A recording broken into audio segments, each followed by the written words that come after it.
Hello, everyone, and welcome to The Bridge. We are a show that connects East and West. My name is Jason. I'm originally from sunny California, now living in beautiful Beijing. Today with me is Pepe. Hi, hello everyone. Welcome to The Bridge. Today we have a special guest. Andy is an international visual effects supervisor. He's a UC Berkeley graduate, go Bears, and started his career in films at Lucas Industrial Light and Magic. He's also worked at Sony Pictures and DreamWorks Animation. He has worked on such films as Star Wars, which is dear to my heart, Jurassic Park, Spiderman, Sin City, and more. Welcome to the show, Andy Wang. Hello. Hey, welcome, Andy. Hello. Welcome to the show. So you were originally from California, is that right? Yes. Yes. And you were born and raised in SoCal, Los Angeles? That's correct. And so what brought you to China? Films, actually. I was invited to come to China to supervise the visual effects on a film. It's called Genghis Khan. Sounds like a huge production. It was. Yeah. We were in Mongolia shooting. That was fun. Got me to Mongolia. Well, how many years ago was that? That was 4 years ago. 4 years ago. 4 years ago. And you've been living here ever since? Yes. Here in Beijing the whole time? Yes, yes. Takes about 2 to 3 years to shoot and make the movie. Yeah. Well, those are some big movies you've made, Spider-Man. Can I confess that out of all 4, 5, I think I've only watched Spider-Man. I haven't even watched Star Wars. Which Spider-Man have you seen? Probably the original one or the first one. I don't know how many there are. There's so many. I can't even keep track. I know, but I'm like the only one who hasn't watched the other ones. But I know they're great. So that's They're great. Yeah, but actually that's not that unusual. Even though for Star Wars there is a big following, I started working at Industrial Light and Magic without seeing any of these Star Wars episodes. Wow. How could that be though? Like, what was your Because role? I was in engineering, right? And so going from chemistry directly into film, so Chemistry directly into film. So how did that happen? Like, were you so fed up with chemistry? Well, chemistry, I was doing research in superconductivity. And we used computer graphics to visualize the molecular structure. Wow. And that introduced me to computer graphics. And I've always wanted to do artsy type things, but I was good at math. So that's why you went into chemistry. Yeah. Well, I was into artsy stuff too for a little bit in college. I even took 2 film production courses. And like before I took the course, I was like, wow, making films, like everybody wants to be a director and make something, moving, make everybody cry and, remember parts of history or culture, whatever. And after I took those courses, I was like, whoa, like this is so much work. It's like, I don't know. I think if you want to kill your interest in something, actually try it and see how hard it is. Yeah. So I know it's a really difficult industry. And for me, that was just like 10-minute student films, but it was very consuming. Like you have to worry about things. There are endless things to worry about. So it's not easy. Can I ask, because you ended up in such an unrelated field, or it seems like that from the outside, why were you originally studying chemistry and engineering? I also loved chemistry. Oh, okay. Yeah. So you did it. You studied chemistry for passion, yes. And then you did films because that was the career choice. That's very strange. Well, my passion. I also had a passion in art. I was always drawing, but it's sort of more traditional for Chinese families. The Chinese parents would go, and be an engineer, be a doctor, be a lawyer. Whatever. Were your parents okay with the fact that you were in science and you switched art after you graduated? Yeah, my starting salary was top 1.5%. They were okay. Well, that's fine then. they didn't know what it was, so but I told them my salary was good. So what exactly? How would you define visual effects? What is that? Visual effects. Well, there's computer graphics visual effects, and there's also practical effects. So visual effects can be on set with mechanical robots, whatnot. That's also part of visual effects. But what I do is mostly in the computers. So, but you say that's not CGI, computer graphics effects. CGI is kind of like, it's more of a generic term. Computer graphics imagery. Okay. Yeah. All right. That I So, get now. Yeah. So CGI is not necessarily visual effects. CGI is sort of a global term for any imagery that comes out of the box. When you originally came to China 6 years ago, were you intending to live here as long as you have? Never really. Yeah, I never had a set plan. It was like, yeah, I'm Chinese. People want me to go to China. Never been to China. Okay, yeah, let's see how it is. But you first came because of a project, right? Yeah. They courted me. Well, they invited me and talked with me for about 2 years, and because in the States, all I've done are feature films. So I wanted to have a bigger project. So they talked to me first about TV projects. And Is it hard to sort of break into the film industry in China? I literally don't know any other like person from foreign countries coming to China to do film.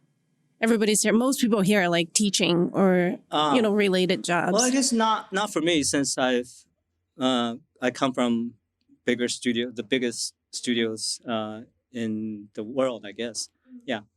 I met the head of the studio in India. I was making Sin City 2, actually, and I see these Chinese people on the streets looking for Chinese food in India. Oh, really? Yeah. This is kind of funny. So I went. Did they find it? No, I went up and introduced myself. I was living there doing Sin City 2, and then I said, I can take you guys to for dumplings? I can take you guys to some Chinese restaurant.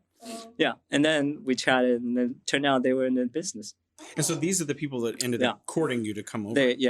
See, it's always good to be kind. Yes. And to help others. Yeah. Interesting. Especially when you meet people that you can communicate with in other countries. I thought. Well, I also noticed that you're in Beijing. Where would you say the most films get made in China? Is Beijing a major locality? Yes.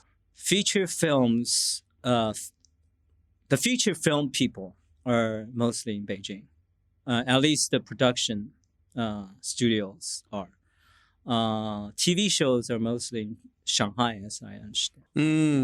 Okay. So when you say film or TV, is that like Chinese film or Chinese TV? Yeah. I'm talking about Chinese productions. Okay. Yeah. I want to actually talk a little bit about culture or cultural export, because like when we are in the States, and people don't rarely talk about Chinese films or TV production. Like barely any TV, right?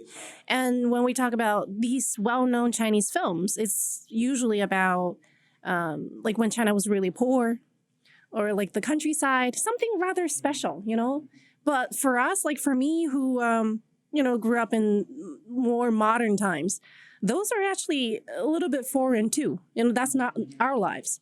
But there's barely anything about China in the past, let's say 40 years. Like my generation, that's known to the Western world. So there's kind of like a void. You know what I mean? Like when it comes to cultural export of current culture, can you do something about this? That's actually exactly why I wanted to come. Because being Chinese American, I grew up with two cultures. Right. Something that struck me was when Crouching Tiger, Hidden Dragon. 卧虎藏龙. 卧虎藏龙. In ancient time. Yeah, 卧虎藏龙.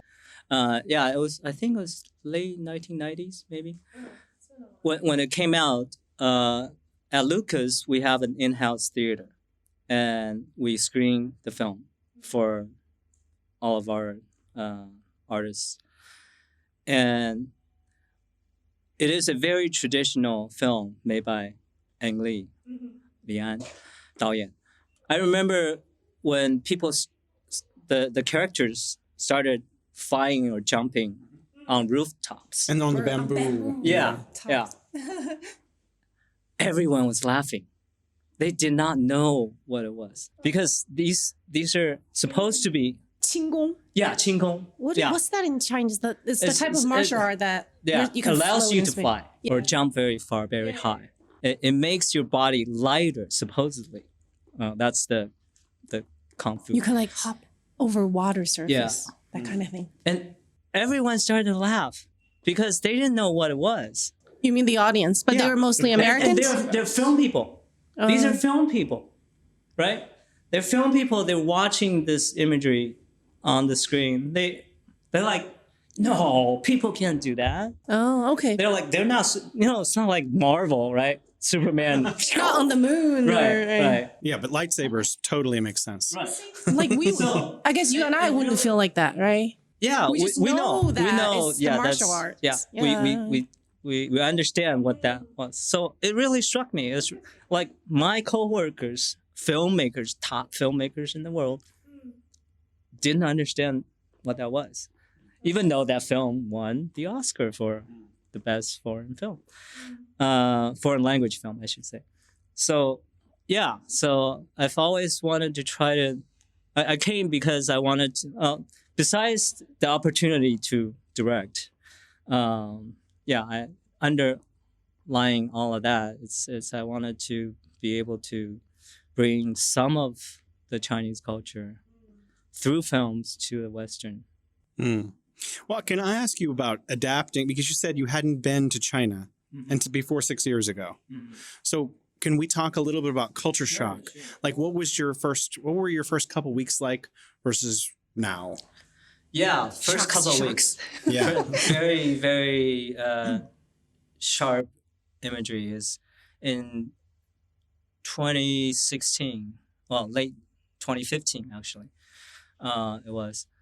When I got here, it was very smoggy. So I remember for 2 straight weeks, I didn't see the skies. It's always gray. And then on a bad day, you probably can't see, say, 50 yards in front of you. Yeah, it was. And then, yeah. And I remember distinctively getting off of the plane. There was that smell. Beijing had that, yeah.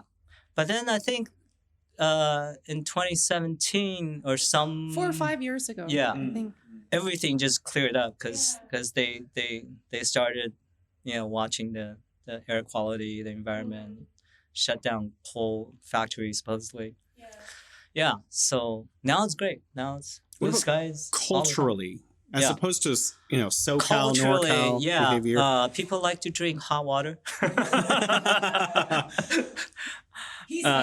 Hot water, warm water. I don't know. I'm actually. We were talking about ice earlier before the show started. There's Ice is nice. It is nice. But Americans, that's stupid Americans.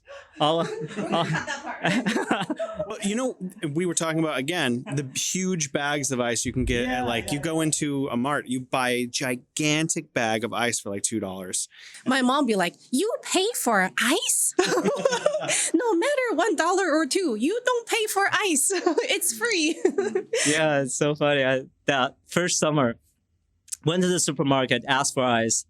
You what? Ice you make we yourself. don't sell ice here. Well, actually, Now maybe you can buy some, right? well, I don't know if you can buy ice. 7-Eleven, they have little cups of ice during the summer. Yeah. I bought ice trays, but for the first few years I was here, from 2012 on, it took me a while to even find ice trays. So I actually, now you can find them in most stores. They're like more ubiquitous, but they used to be a lot harder to find.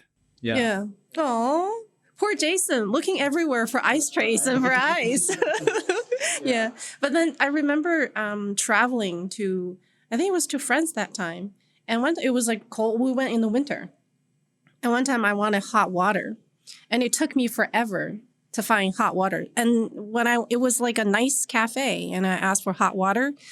and they couldn't understand. But That's I said it in English, but yeah, it just, if you ask for tea, they'll probably get it. But hot water, they're like, no, we don't have that. It's just hot water that you use to make the tea. Like, don't have that. It was so- We could put tea in it after that's hot, right? Yeah. But yeah, the I got some tea in the end. The step but- before the tea. No, can't do yeah, that. so that's one thing. yeah. Wait, so I burned my tongue actually Oh, it's at, so at a hot. restaurant because I didn't expect it to be just boiling hot. Just drinking the water. It's like wow. People were like, where'd he come from? He's Chinese, isn't he? If you ever just even walk into a lobby in China, they just give you a little cup of hot water. Here's water. your hot water. Yeah. You won't be able to survive for 5 minutes without this little cup. It's soothing. Once you get used to it, it gives you energy. Like tea at just the right temperature, it's very soothing. I find it. I enjoy both, but I don't drink as much ice. But anyhow, we can move on to something else. Mandarin before you came to China? Yes. Oh. I've always been filing. Let's talk in Chinese and see how Jason reacts. 就你是中文完全是他的没问题。帽子很好玩。 Oh, he's saying something about your hat, but it's a compliment. Nice look. By the way, you look very classy. Trying to have brown, but I didn't know what went with brown. It was either yellow or blue, and so I was like, forest, river. Nice. All going all natural. You need something green, I don't have a green tie, so no green. but never green hats. Yeah, Just I so know. you know. Yeah, that's another Chinese cultural thing. Oh yeah, Can you tell us what a green hat means? No, I don't want to. You've been living here for a while. Have you gone back at all? Before COVID, yes. Not after COVID. And did you experience reverse culture shock where you found things different going back home? You were like, whoa, why did they do this? Looking for hot water everywhere. Not so much because well, I'm from California, and California is kind of international, cosmopolitan. Yeah, so there are all sorts of kind of people, and So that's where you multilingual. grew up in California, Yes, mostly. yes. Well, can I give you my experience? I did not go back to the United States for 5 years after I originally moved to Beijing. When I went back, I got on the Amtrak. And the train goes ka-chunk, ka-chunk, ka-chunk, ka-chunk, ka-chunk, and it was really slow.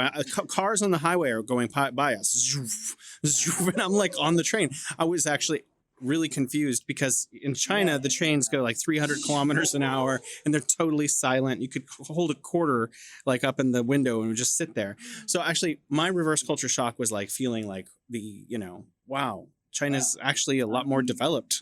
Yeah, that's another surprising thing. It's sort of like people have this idea of China not still being a third world, From second the world films. country. It's because of It's- those films. I mean, they're It's nice like films. people here use the phones like they can do everything. Yeah. And we use the phone to make a call, right?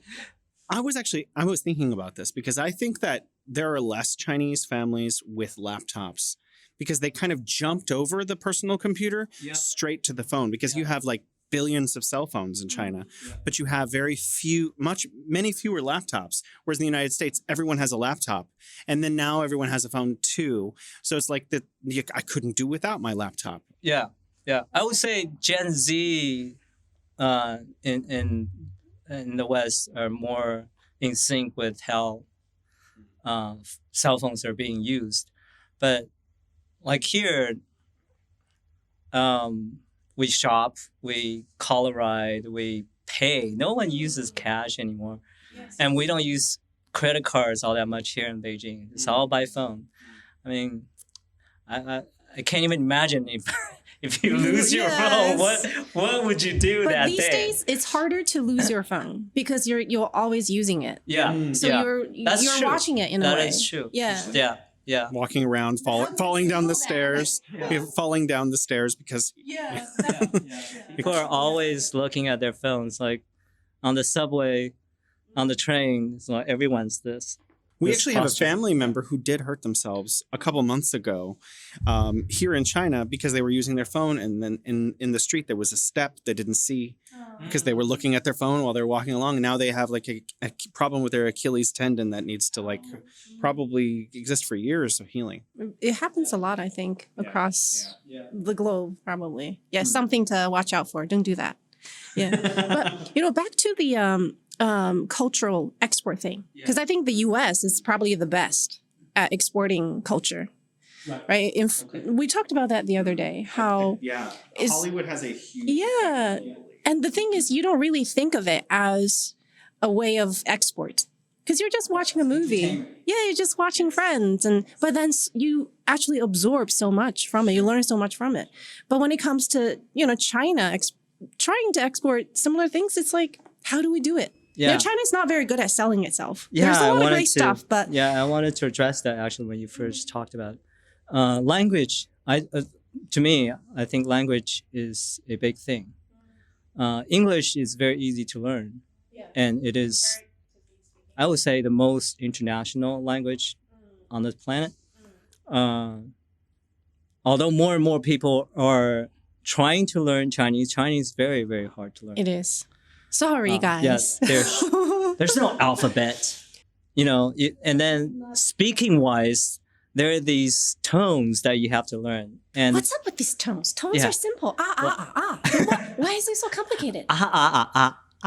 Yeah. Five. In Cantonese. It's neutral tone. Yes. I heard that in Cantonese they have 9. 9. I can't even imagine. I've heard that even though they have 9, you could simplify it to 7 and people will still basically get everything. You get it? Okay. But still, see, I think a lot of foreigners don't get the tones. Yeah. I don't get why people can't get the tones because they're obviously different. Yeah, but anyhow. They're not obviously different, guys. No, I got really fortunate.